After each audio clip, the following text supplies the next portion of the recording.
क्या रिस्क होता है इस चीज़ को चुनना की? मतलब आपके पास एक डिग्री थी जी। जिसके रास्ते आप बहुत हाई पेइंग जॉब्स की तरफ जा सकते थे।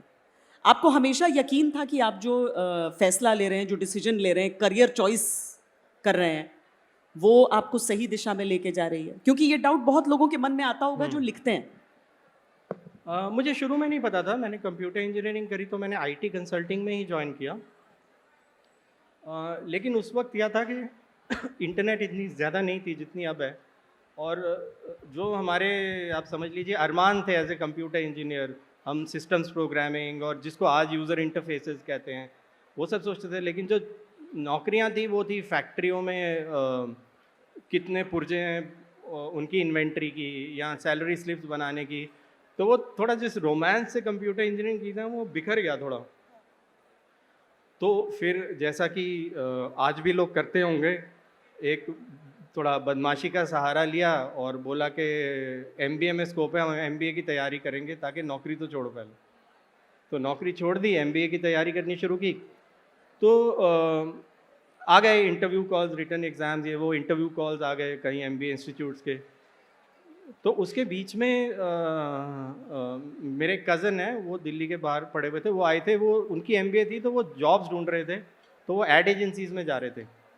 और मुझे एडवर्टाइजिंग का बहुत शौक था, कि जब हम लोग छोटे थे तो क्या होता था, जिस तरह की तब हिंदी फिल्में बनती थी वो फिल्में एक जैसी होती थी, तो हम खेलने चले जाते थे। जब एड्स आती थी तो ऊपर आ जाते थे कि यार ये काम की चीज़ है, उसको वीएचएस पे रिकॉर्ड कर लो, फिल्म तो सेम ही होती है, भाग जाओ नीचे।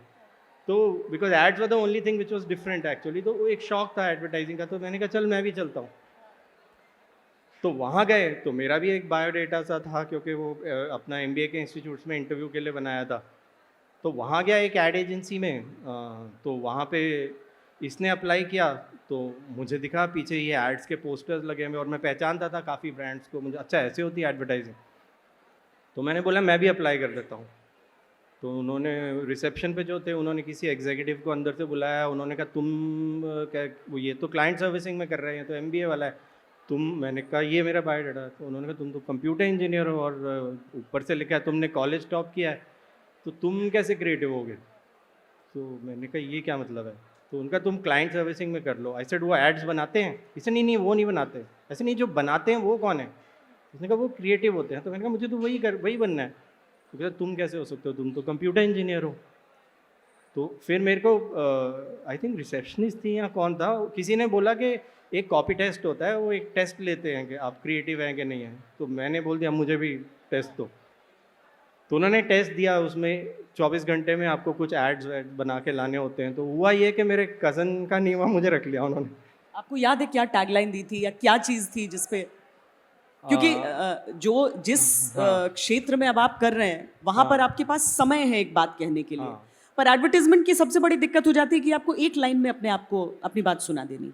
हाँ, मुझे याद है जो उन्होंने एक 3-4 एड्स थी। एक मुझे याद है, उसमें था कि एक डॉग फूड होता है ना, कुत्तों का खाना, उसका उसकी एक ऐड बनानी है। और अब आप सोचिए ये क्यों खरीदें लोग, और डॉग फूड क्यों ना खरीदें। तो मुझे तो कभी, मेरे पेट्स थे नहीं, मुझे तो मैंने थोड़ा बहुत सोचा, तो मेरे को ध्यान में आया कि जैसे शायद बच्चों को टाइम पे खाना ना मिले, अच्छा खाना ना मिले, तो थोड़े राक्षसी से हो जाते हैं। तो तो मुझे लगा शायद ऐसे ही होते होंगे।